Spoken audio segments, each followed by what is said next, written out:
नमस्कार, खरी खरी लेकर हाजिर हूं मैं सर्वमित्रा। बीजेपी को आज एक के बाद एक कई झटके लगे और उसको सुप्रीम कोर्ट से भी बड़ी फटकार लग गई। सुप्रीम कोर्ट में राज्यसभा सांसद हैं इमरान प्रतापगढ़ी, उन पर एक जो मामला गुजरात हाई कोर्ट ने खारिज कर दिया था, उन पर एफआईआर दर्ज हुई थी और उसको खारिज करने से गुजरात हाई कोर्ट ने मना कर दिया था, लेकिन सुप्रीम कोर्ट ने उस फैसले को पलटा और इमरान प्रतापगढ़ी को एक बड़ी राहत दी। तो एक तो ये बीजेपी की यहाँ पर देखा जाए तो मात है और दूसरी तरफ बीजेपी को आज किसान आंदोलन में भी एक झटका ही लगा, क्योंकि डल्लेवाल जी ने अपना अनशन तो खत्म किया ही है, लेकिन सुप्रीम कोर्ट की टिप्पणी इस पर जो आई है वो काफी महत्वपूर्ण है।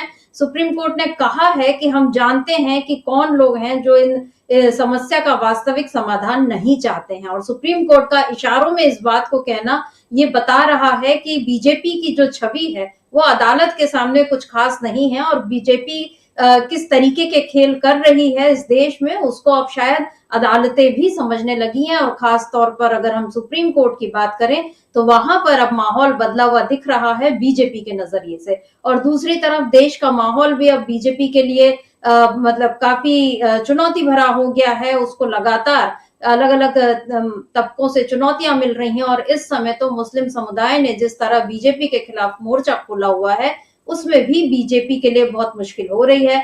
आज all India Muslim personal law board ने जो आखिरी जुम्मे की जो नमाज है उस पर उन्होंने ये कहा है कि आज आपको सबको काली रिबन बांधकर, काली पट्टी बांधकर आपको ये नमाज अदा करनी चाहिए, और उस पर भी अब बीजेपी परेशान है। और जगदम्बिका पाल जो है वक्फ बोर्ड की जो जेपीसी थी उसके चेयरमैन, उसको वो कह रहे हैं कि ये सब जो है राजनीति के तहत हो रहा है, और बीजेपी मतलब एआईएमपीएल समझ नहीं रहा है कि हम किस लिए ये सारे काम कर रहे हैं। हम ये सारे फैसले ले रहे हैं ताकि मुसलमानों का भला हो सके, और मुसलमानों का भला करने का दावा जिस तरह से मोदी और बीजेपी कर रहे हैं उसको मुसलमान अब बहुत अच्छे से समझ रहे हैं, और इसीलिए आज बहुत सारे लोगों ने काली पट्टी लगाकर जुम्मे की नमाज अदा की। और उधर जिस तरह से इस संभल से लेकर नागपुर और हैदराबाद और तमाम जगहों पर, बहुत सारी जगहों पर आज मस्जिद के बाहर जिस तरह से सुरक्षा व्यवस्था बढ़ाई गई है, जिस तरह से पुलिस पहरा दे रही है, जिस तरह से फरमान जारी हो रहे हैं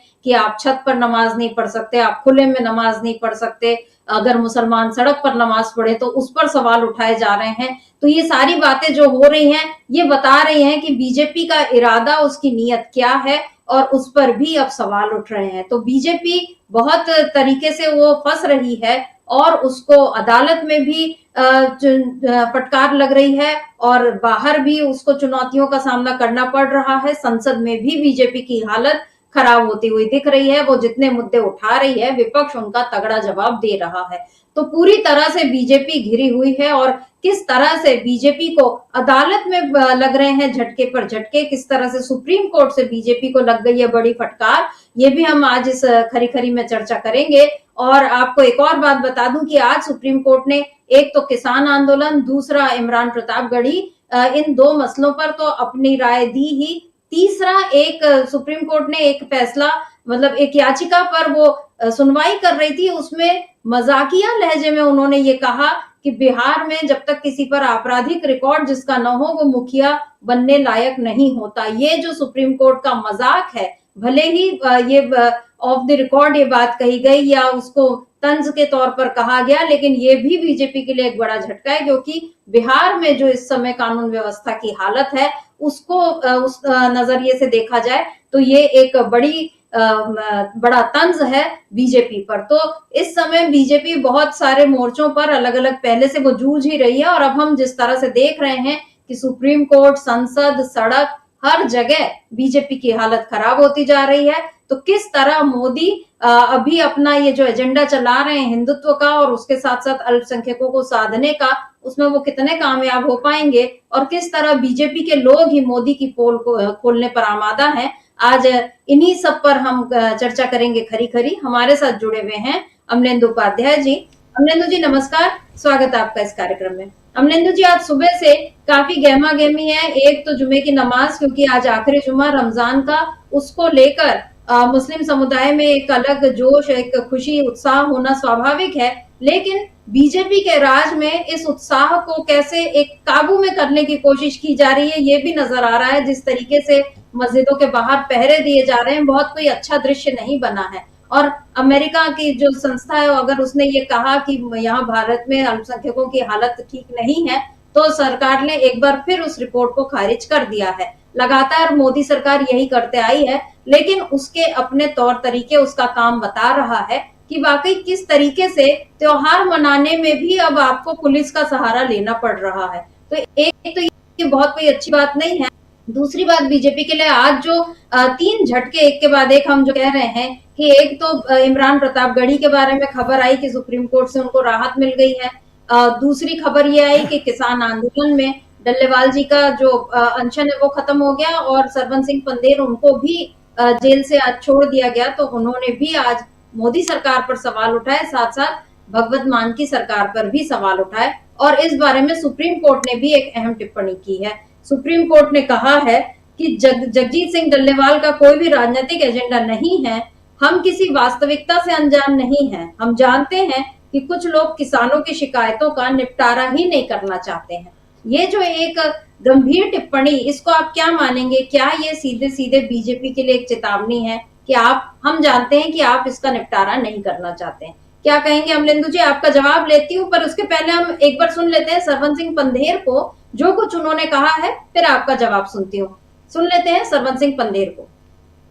यार जड़े शरारती तत्व वाड़ के चोरियां कराइयां पंजाब सरकार ने, उन्हां खिलाफ भी कार्रवाई होनी चाहिए। तुसीं कल भी समर्थन सीगा, आज रिहा किया गया है। जिस तरह आप जानते 19 मार्च को केंद्रीय मंत्री पीयूष गोयल जी और हमारे खेती बाड़ी मंत्री चौहान जी और अन्य मंत्री आए थे, और हमने देखा 1947 के बाद पहली बार हमने देखा कि किसान लीडरों को मीटिंग में बुलाकर गिरफ्तार किया गया।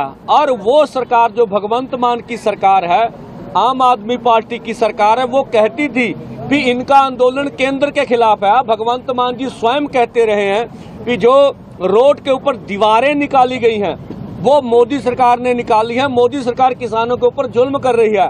अब मुझे नहीं पता कि रातों रात क्या हुआ, आपने दिल्ली के मंत्रियों की जान बचाने के लिए जहां ईडी के डर से केंद्र के साथ मोदी जी और गृह मंत्री जी के साथ समझौता कर पंजाब सरकार ने बलपूर्वक ढंग से जिस तरह से मोर्चे को खदेड़ा है, ये सवाल खड़ा होता है। और आज हम सवाल करते हैं कि भगवंत मान जी आज भी बताइए, हम इस बात से सहमत रहे हैं कि अगर जहां भी रोड रुकेगी, हमें कौन सा रोड रोकने का शौक है।